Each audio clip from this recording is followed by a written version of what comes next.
Fire Radio. Hey everybody, this is Rob, Frontline Mindset with National Radio. I'm excited today. I had a guest on.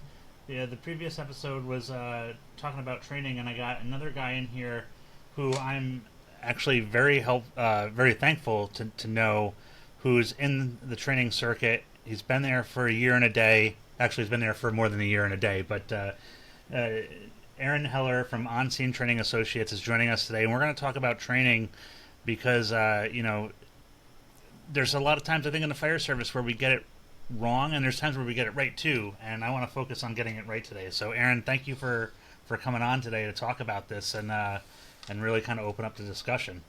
Well, thanks for having me. It's great to be back with you. Aaron, for those of people out there who don't know you or maybe are hearing your name for the first time, can you just kind of give a brief bio of who you are and the short story long here of Aaron Heller? Yeah, sure. My name's Aaron Heller. I'm a retired deputy chief from Hamilton, New Jersey Fire Department. I retired almost 2 years ago as the deputy in charge of the training division, and I was also on a platoon, so I commanded a platoon. But I have I started my 41st year in the fire service last week, and I've been dialed into the training side of it for a long time. After I retired, I went back, and I'm now a volunteer member again in the New Egypt Volunteer Fire Company in New Jersey, where I had served as their chief many years ago, and so I'm kind of starting over in that. And I've owned On Scene Training Associates for the last 20 years. This is our 20th anniversary year, and we've been very blessed to train all over the world, almost every state in the union, and several U.S. territories and other countries. Congratulations on the milestone of 20 years in business. That's that is something. I mean, that's not easy to do, especially in today's day and age. Yeah, So, there's a lot of companies popping up and dropping off, and it's just what it is. We've been blessed. There's a few companies like us. I know, PL Vulcan, Mark and Patty and those guys. They're probably around that age, years doing it. And I know Tradition's very similar, and we've all been friends. So it's been a great working relationship between some of the older training companies that have been out there. Aaron, where did the passion for training start with you? I don't really know where it truly started, other than I grew up with a dad who believed you should always be learning.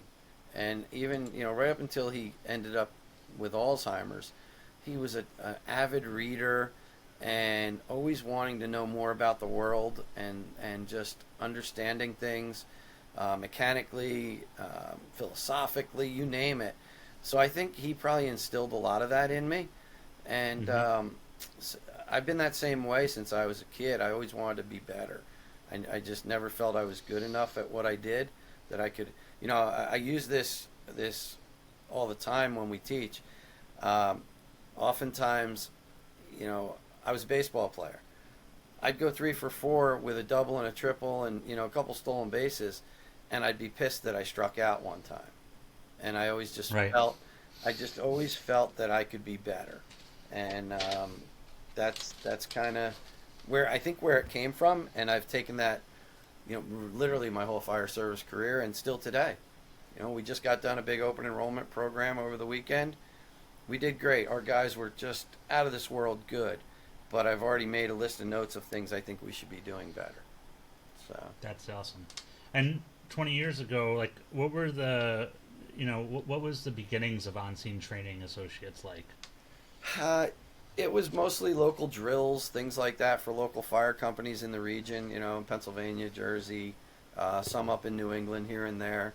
I just saw a void, and I just saw that local training guys weren't doing good jobs for their fire companies.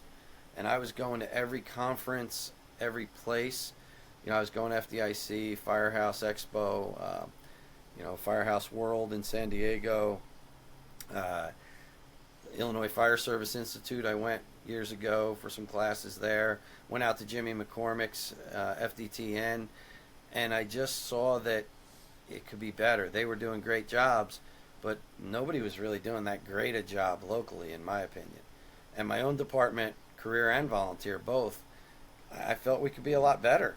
And so that's kind of where it started. I didn't have any intentions of starting a training company. I just wanted to help guys drill better, and I knew I could learn from them. And the only reason we started the company, honestly, we started doing this, and at the time I was married to a forensic auditor, and she was hell bent that she didn't want me going out training somebody, and God forbid somebody doing something dumb and getting hurt, and we lose our house. And she's like, you ought to start an LLC to protect Mm-hmm. yourself.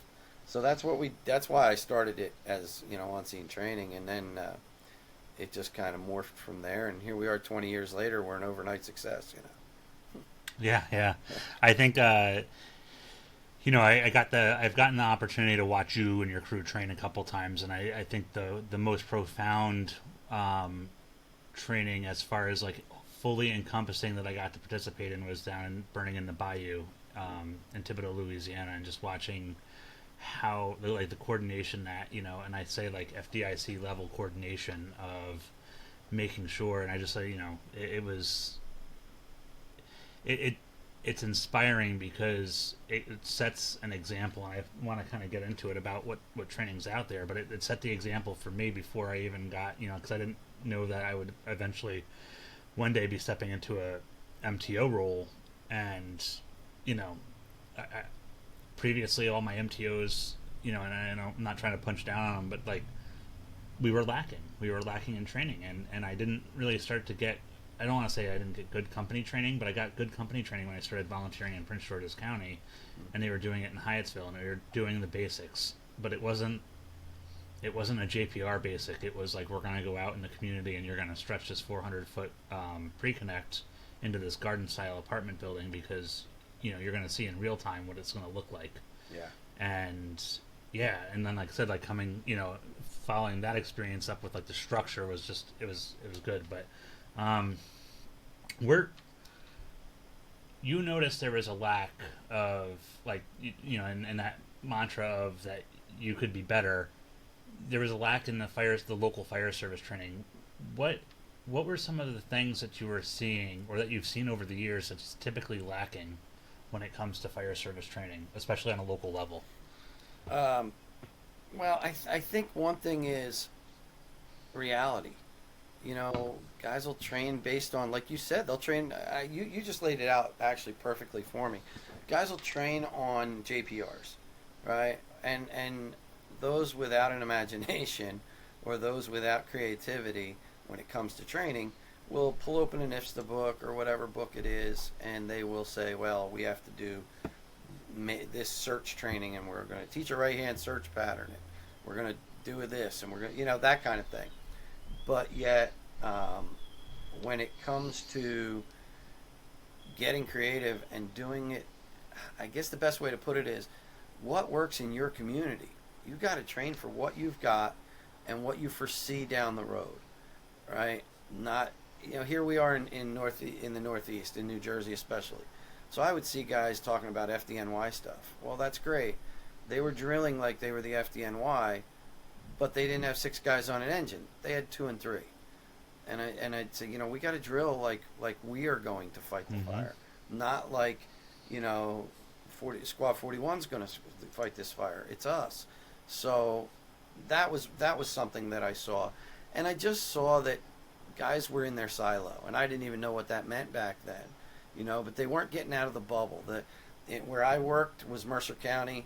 My firehouse literally is on the border of Mercer, Monmouth, and Burlington County, and I would just see guys going to the local academies, getting localized training, and really not even bringing it back that much, just really getting their check off type training.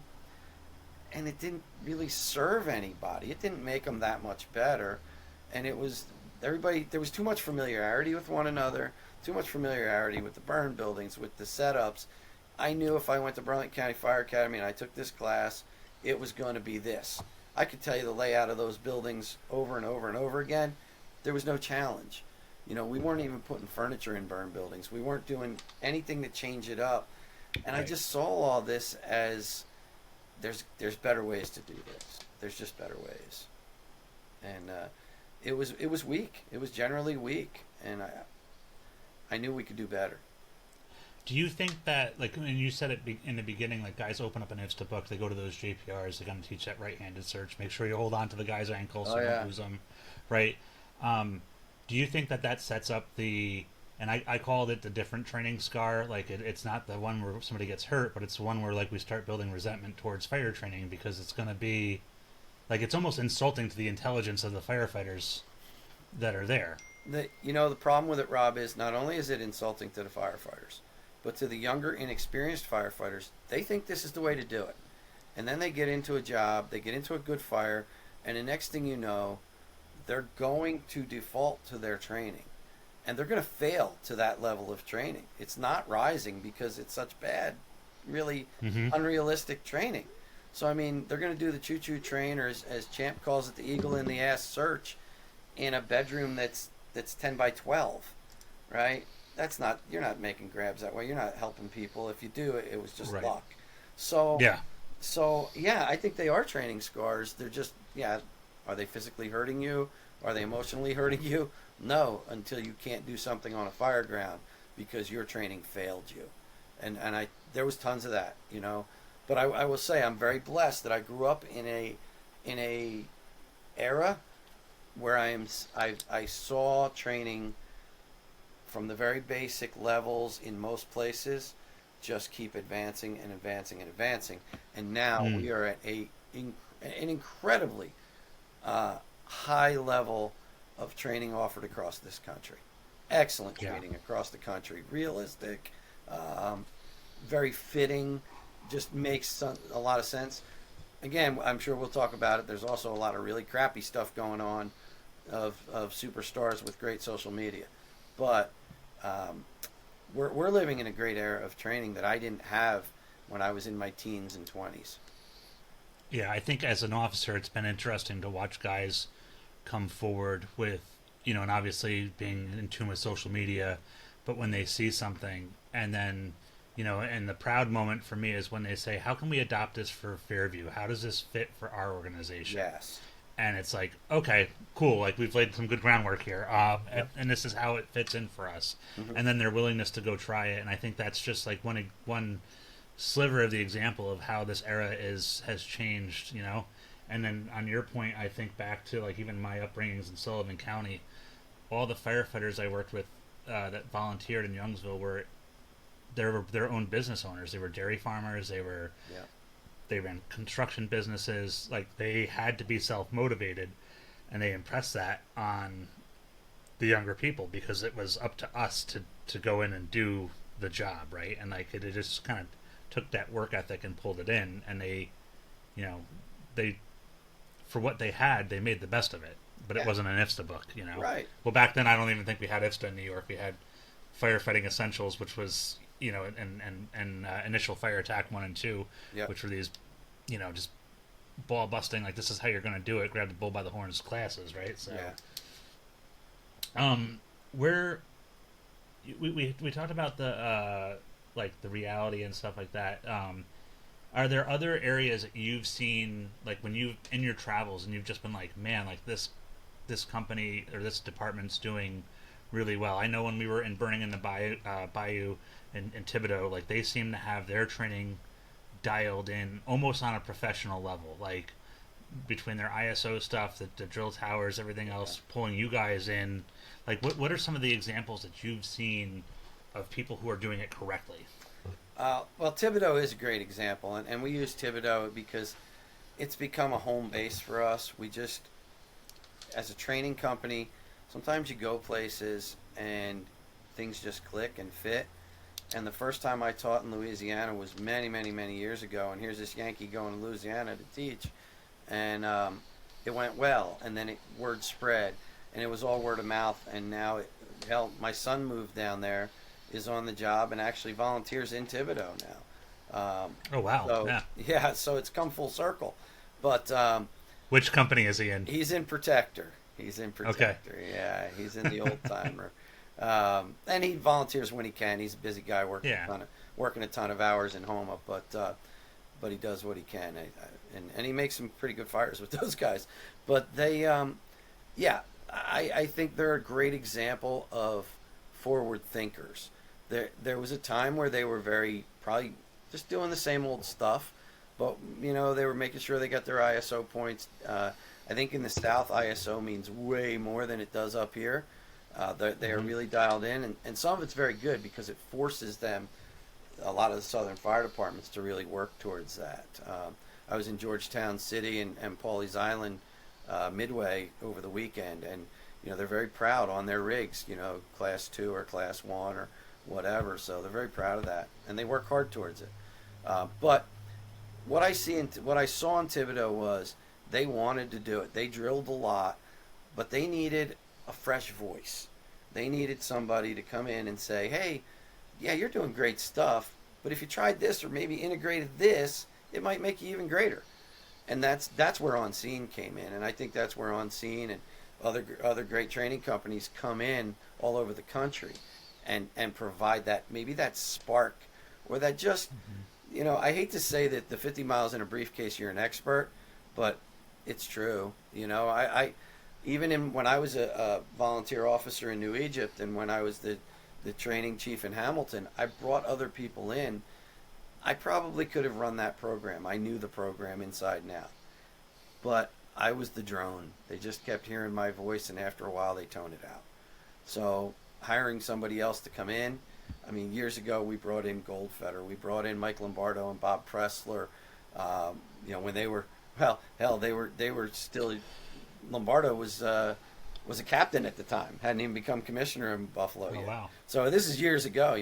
Champo was still a fireman at 44 Truck the first time I brought him to New Egypt. So, these guys bring a different view, but the best ones are the ones who don't bring a view and try and ram it down your throats. They bring you a view and they say, yeah, this is how I do it. Take what works for you out of what I do, implement it into what you do, and you get the best of both worlds. Any instructors that try to show you, this is the way you got to do it, this is it, this is the best, that's probably bullshit, But and then there's other fire departments I've been to around the country where the same thing. They are just putting it together piece by piece. I tell you, I had a great time years ago teaching extrication in Concord, Massachusetts, and they had some very skilled people up there. Very skilled, just outside Boston, very, very historic place. They catch their share of extrication work, I'm sure.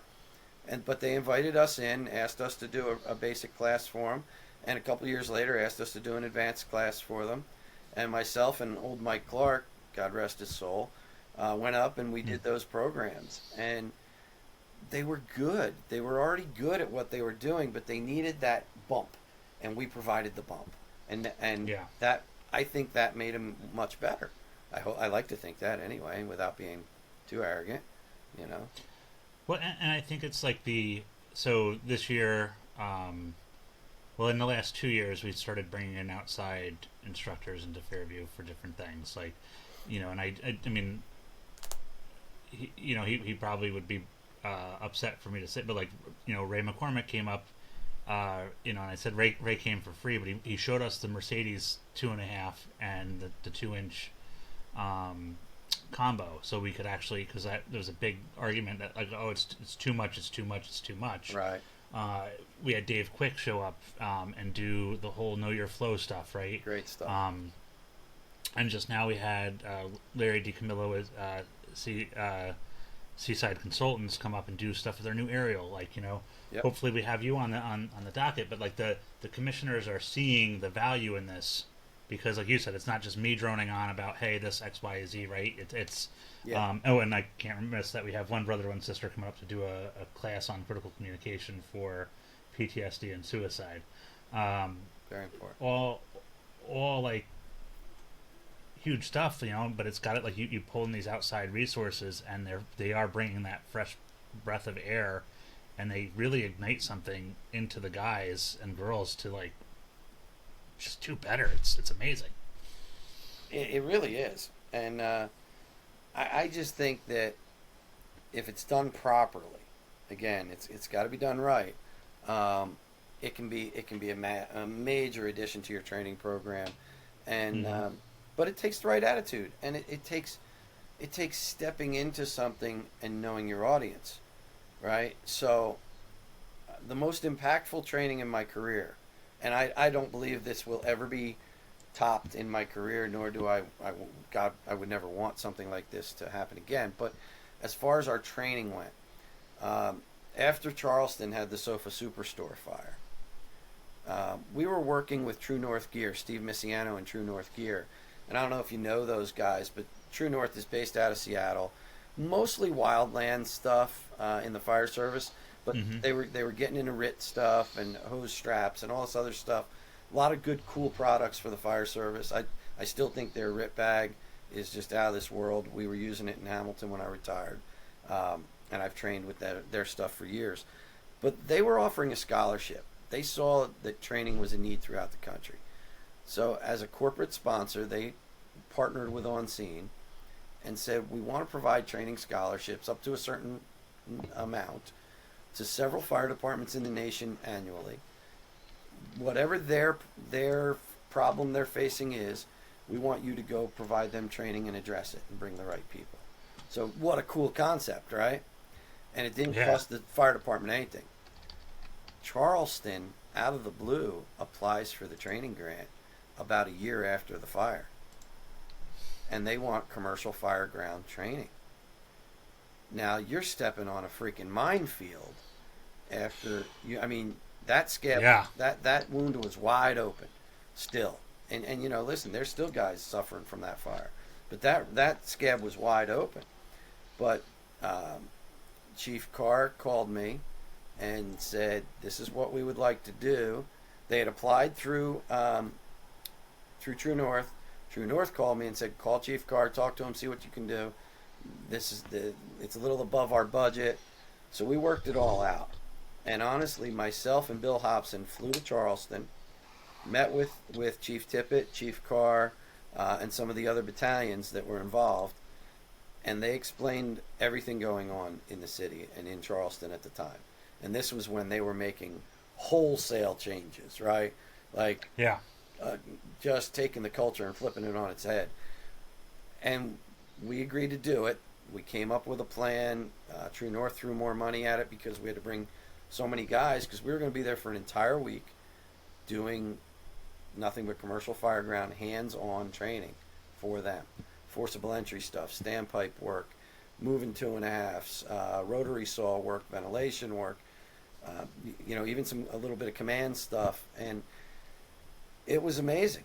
And again, to this day, the most impactful training of my life. And we took guys with me who I felt could cope with what was going to happen, because we were, in a way, you had to walk on eggshells, because Yeah. you didn't want to tell them, hey, you screwed up. They knew what happened, but you wanted to show them, hey, look, if you do it these ways, I'm not saying that bad things can't happen, but I'm saying less bad things can happen, and you'll have a better impact on your constituents and your people.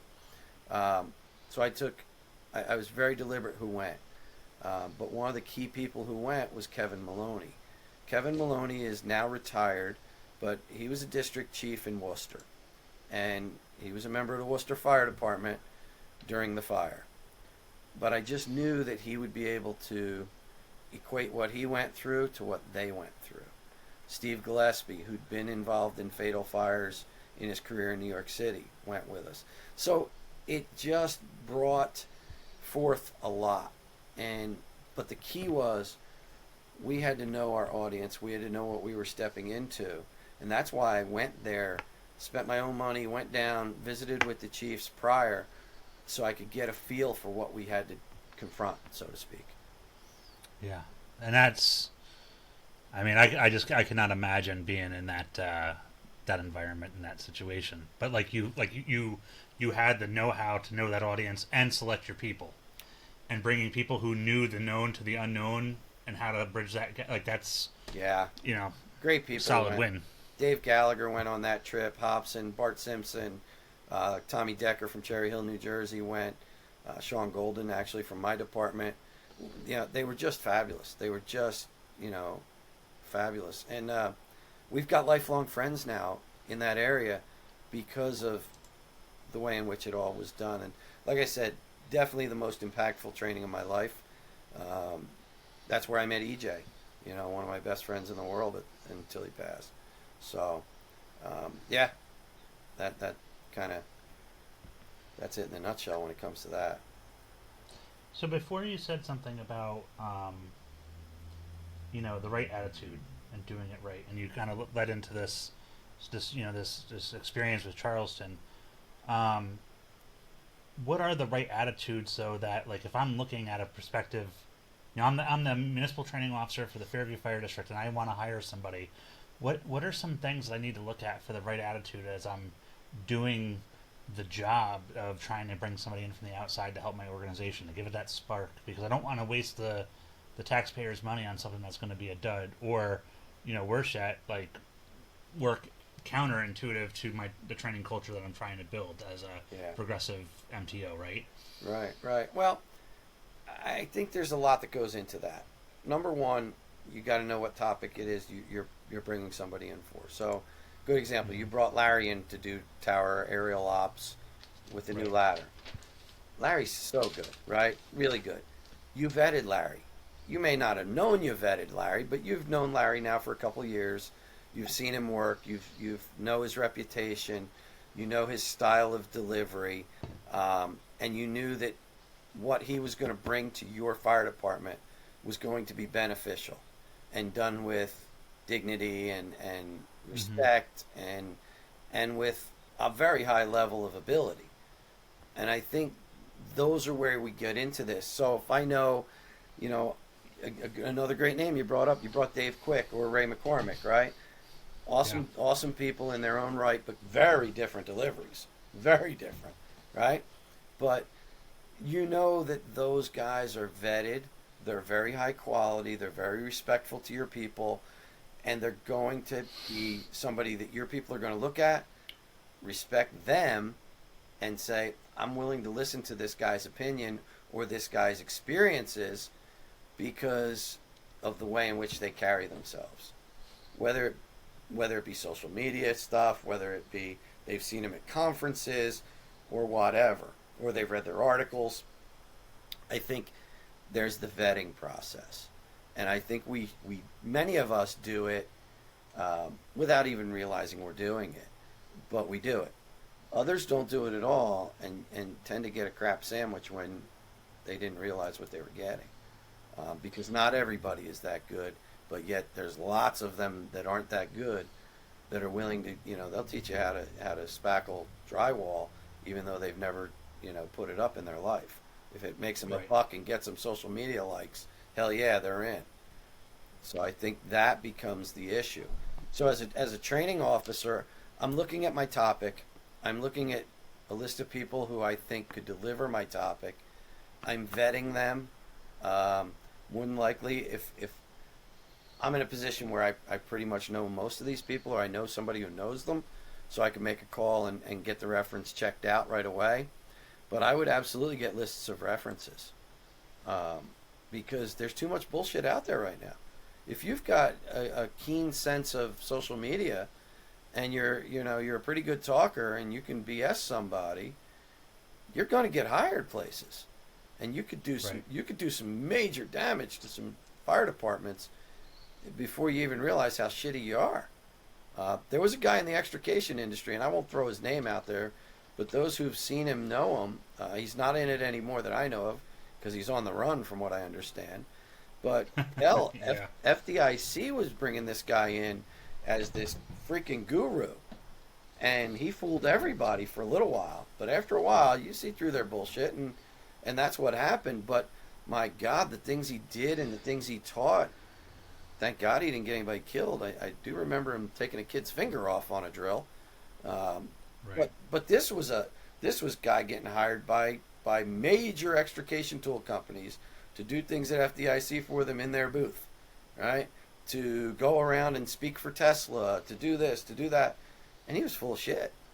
But he fooled a lot of people and made a lot of money, and then stole a lot of money on the way out the door. So Yeah. So that's you gotta vet people out, man, and just because they're slick on social media or they're a great talker doesn't necessarily mean they're a good fit for your organization.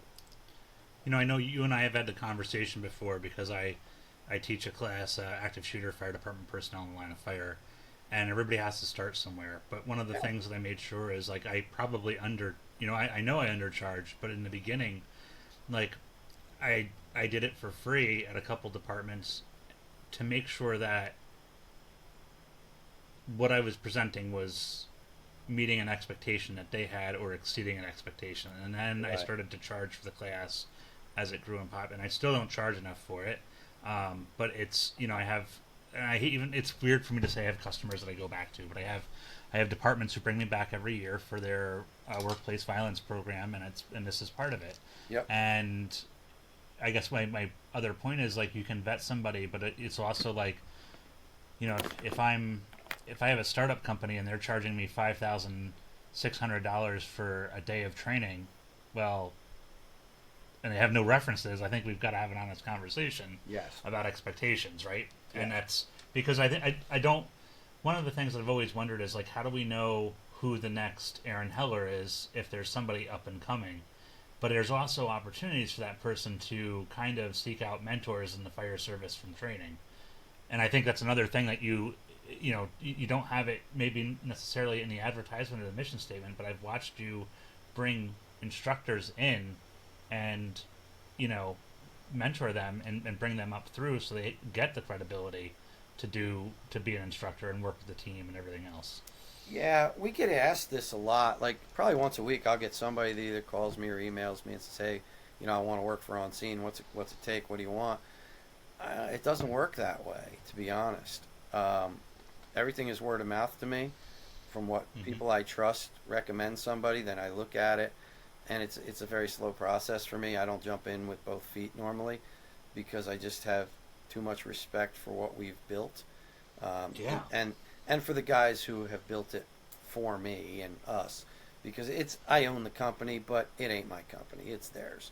These just this weekend, I think we had 12 or 14 of us, training in South Carolina at the EJ Memorial Weekend we did, and I got to coordinate and do logistical stuff, and I wasn't teaching really at all.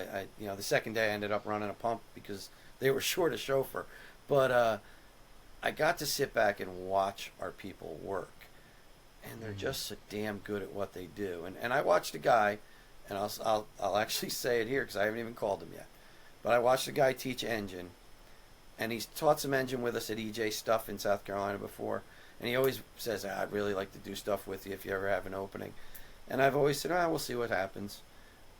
But I had several guys who worked with him this time and said to me, "That would be a good addition to On Scene." So within the next week, I'll make that phone call and say, "Hey, bro, would you like to do more with us?" And, we'll go from there. And he will. And he's going to be great because he's already been very, very good. So it's that mentoring, like you said. And I Yeah. was mentored. Like I was the guy who was willing as a young fireman.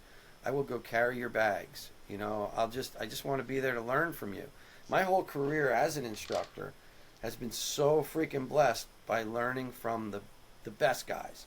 And they're not all big name guys, right? I mean, my mentor in the New Age Volunteer Fire Company, the little tiny speck on the dot in the state of New Jersey, was an old Vietnam veteran named Steve LaChance, who was an absolute prick. I mean, he wasn't always nice to me. He wasn't always, very gentle guy, but I watched and I knew he cared. And some of the things he told me were spot on, and I've carried it forward. I deliver it much differently than he did, but I learned from him. And the same, like, the first time that I went to a New England Fools thing, and I was just there to help out, and Dugan said, "Hey, can you be part of my team?" Well, that was an honor because I was a pretty young instructor in my, maybe my mid 30s, and that was an honor to me. And he was at the height. He had just won the Bennett Medal. When he asked here, Champ asked me to do stuff with him, it was just, wow. Okay, I got to shut up. I got to listen. I got to learn. you know, I always told Champ. Twist my arm. Yeah, I've told Champ and Ray over the years, when they taught with me with on scene stuff, hey, the first 10 minutes, don't say anything important. And I remember Ray saying, what do you mean by that? I said, because these guys are in awe that they're in your presence. Don't throw some jokes out there, loosen it up, because they may not remember the important shit right away. But it's about picking good people to be around, and they present themselves to you. They do. They're hungry. And the next Aaron Heller, there's a lot of them out there. There's guys that are so much smarter, so much better looking, so much better firemen than I'll ever be. My goal is that they saw a good example, and they can build on that example.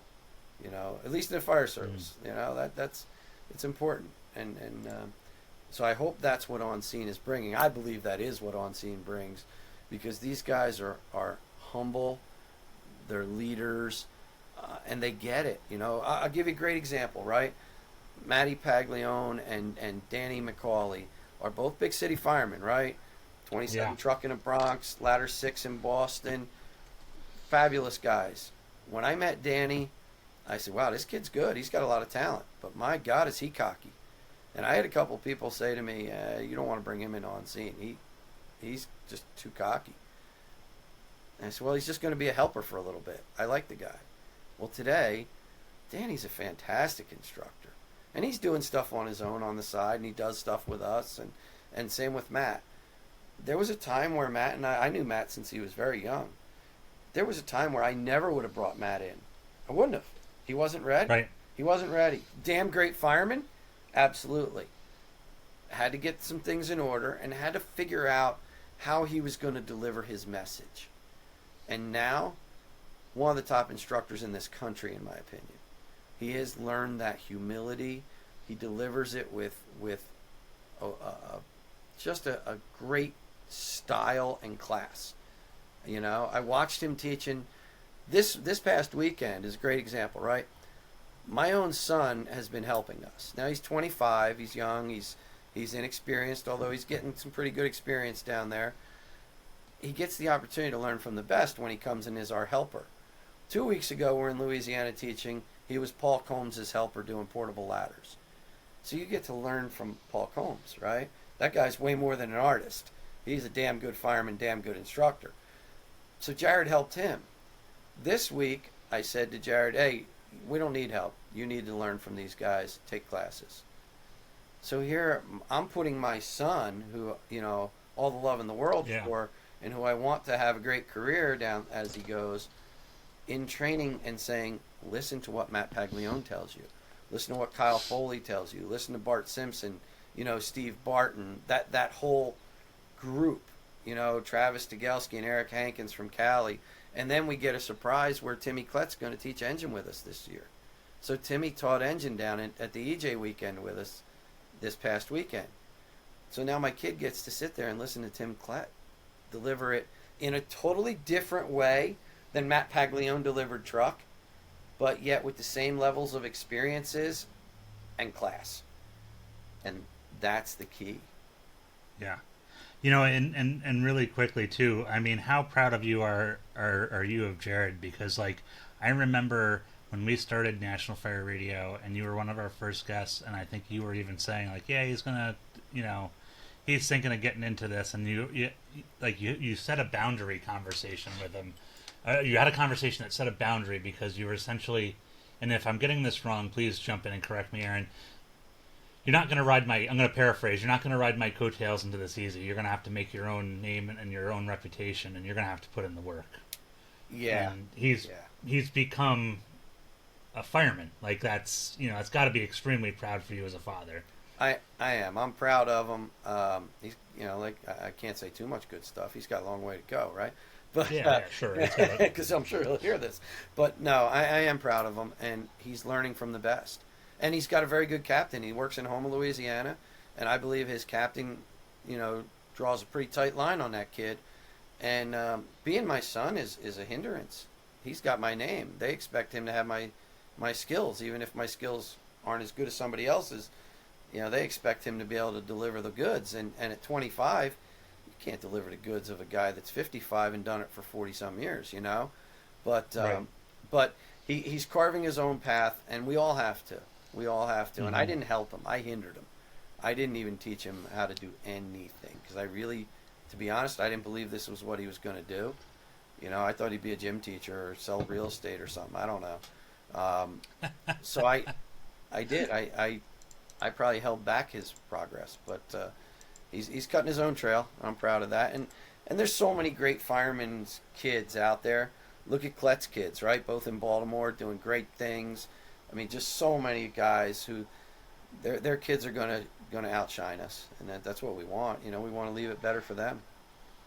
Yeah, 100%, man. And I like, I look at, and not my father's fault. Like my parents got divorced, and my dad had to do things to make sure that he stayed employed and whatnot. So he was a volunteer firefighter. He's the reason why I became a firefighter, but we didn't get that chance. Right. And I look at like what you got to do with Jared.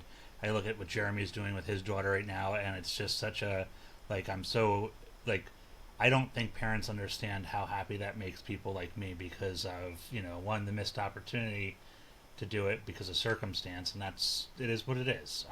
But yeah, it's a cool thing to see, man, and I'm happy. Thank you for being able to talk about that for Sure. a hot minute with me. Sure. I tell you, my old man wasn't a fireman. He got his fire training in the Navy. He was a Navy guy. He was a businessman, owned several businesses. That was his thing. When I went to join the New Egypt Volunteer Fire Company, they didn't have a great reputation in town. They were great guys. They were a bunch of tough guys, but they were drinking beer on the front apron. My dad didn't touch alcohol. And he said to me, what, do you want to go down there and be a drunk like them? And as an 18-year-old kid, I was like, oh, I get to do that too? Cool. But Oh, sweet. yeah, all right. But in the end, he embraced it, and and embraced them, and it worked out great. But mine didn't come from home at all. Like, these kids, man, they got it so much better than us. They really do. They got way worse than us when it comes to all the pressure and all the social media and all the bullshit. But the Right. opportunities, the training that they can get today, as Jeremy says all the time, and I know you've said, we read magazines, right? We read Fire Engineering, we read Firehouse. You couldn't wait for it to come in cover to cover. Today, it's at the click of their phone. They know they can vet people pretty quickly because they can start Googling everything, and they can see if you're full of shit or not, or where you come from, right? I met a guy who was teaching engine, and he taught engine in New Jersey, but he wasn't from here. He was from much, from a couple thousand miles away. And the things he was teaching were not going to work here. He should not have been here teaching those things. Those Right. tactics work where he came from. He had a very myopic view of the fire service, in my opinion, but he had social media prowess, and he was great at it, and he was a dynamic guy. He still is. Very dynamic guy. Had no business telling us how to fight fires in colonials and wood frame rows or ordinary rows. But he didn't realize the impact he was having on young firemen. He was making money, he was building his brand, selling shirts, all that bullshit. But I called him and I said, you're going to get somebody killed on the East Coast if you teach them how to fight a fire that you might fight a fire in a mobile home, or you might do in a small house, in a shotgun or something else. You cannot equate what we do to what you do. You're going to get to understand the power of our words. Right. Yeah, and I think that's always been a concern because you can get it's the negative double edge of the sword of the social media side, because you can be very good at what you do where you do it. Like and full disclosure, I don't know how to fight a fire in a shotgun shack. Like if I was in Louisiana and they Right. took me to one of those buildings, and I would definitely want them to take the lead on that and watch and learn, right? Mm-hmm. So yeah. Aaron, there's another question that I wanted to pose to you, especially with how you retired as a deputy chief in training. What do you want to see from a young MTO who's coming into the position? I share the office with my captain. What are the expectations that you want to either set, or things that you want to see from an MTO for them to be successful? Because obviously we've all got the OSHA requirements, right? Bloodborne pathogens, sexual. I mean, stuff that really is what I wake up in the morning for. But what are some of the things that you think that are expectations, or what you want to see that lead to success? A lot depends on where you work. on your resources and what you can do, how big an organization you have, and how big a training staff you have. Um, so that is your challenges to work around. One thing I would start with is you got to set expectations. You have to decide, what are your priorities? What are we good at? What are we bad at right now? What do we need to really work at? What do we go to? What's the majority of our work, and are we good at that work? In Hamilton we have sock companies. I think that they've become very good at what they do over the years. We work very hard at improving them, and obviously there's always stuff to be done. But when I left, I was comfortable that if we had a water assignment, they'd handle it. And they did. They made grabs. I got to put some guys in some bad positions as a chief, saying, "Hey, you got to go save these people in the swift water, or they're dead. Do it." And they did it. And I was very proud to see some of that. I had a jumper on a bridge that wanted to go jump into the highway, and my guys, I wrote them up for valor on it because they were so damn good at what they did. So we trained a lot in the SOC world because we knew we encountered it a lot. But you got to get good at what you're going to do, and as a training officer, you have to see, where are we good, where aren't we? Are we good at stretching long lines? No, well then that's got to be a priority. Are we good at throwing portable ladders? Yes, we are. Okay, great. Let's touch on it, but we don't have to harp on it because we're already good. We just have to keep that skill polished and don't let it tarnish. But I think expectations, a clear view of your reality, a clear view of really, what am I good at, what aren't we good at, where do we need to improve, and what do we see coming to our communities in the future? I see, like in South Carolina is a good example. So much lightweight wood frame, condos and all that crap coming into areas that didn't really have it. Well, you better drill your asses off on it because that's going to get somebody, you or them, killed. So you better drill hard on it. So I think it's finding that mix. It's also understanding what the chief expects of you, what the leadership of your department expects of you. What do they want you to hone in on, and then are they willing to work with you and give you the resources you need? Because you can be very, very creative and you can have great ideas, but if the leadership above you continues to just kind of dump crap on you, it's probably not going to be as successful a training division, and you're going to get really frustrated.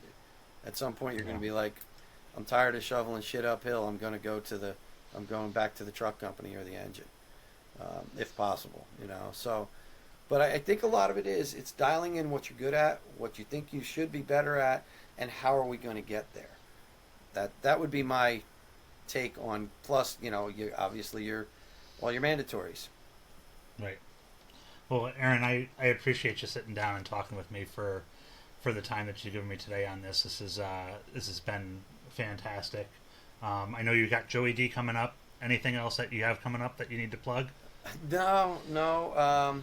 We're done our open enrollments for this year. I do expect to throw out a couple big ones next year. We are committed to doing the E.J. Mascaro weekend again. We just finished it this week. But we will do it next year, probably. It looks like the second weekend of October. And I'm really excited after how successful this one was. Chief Crawford and Chief McClellan from Midway, Pawleys Island were just out of this world logistically and the best hosts. So we're going to do that again for sure. A little bit bigger. I don't want it to get crazy big. We're not all about, this isn't about making tons of money and right. Some massive name for ourselves. This is about training in EJ's memory and doing what he would want. And I hope to do a fairly large-scale open enrollment program in the Northeast next year. But we'll be at Joey D in 2 weeks. We'll be at Joey D Houston. Yep. That advertisement just came out. We will be doing some New England Fools things like always. And if we'll also do, we're doing Flowing on the River now in Luling, Louisiana. That's an October thing we just did, but I'm sure that's going to happen again next year. So we're going to be busy, and I'm awesome. I'm stoked, man. So well, Aaron, thank you for being here today. we've got to jump off, unfortunately. Yep.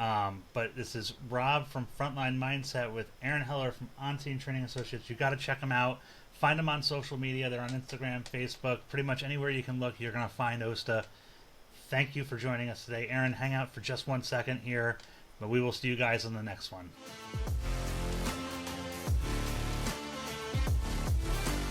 National Fire Radio.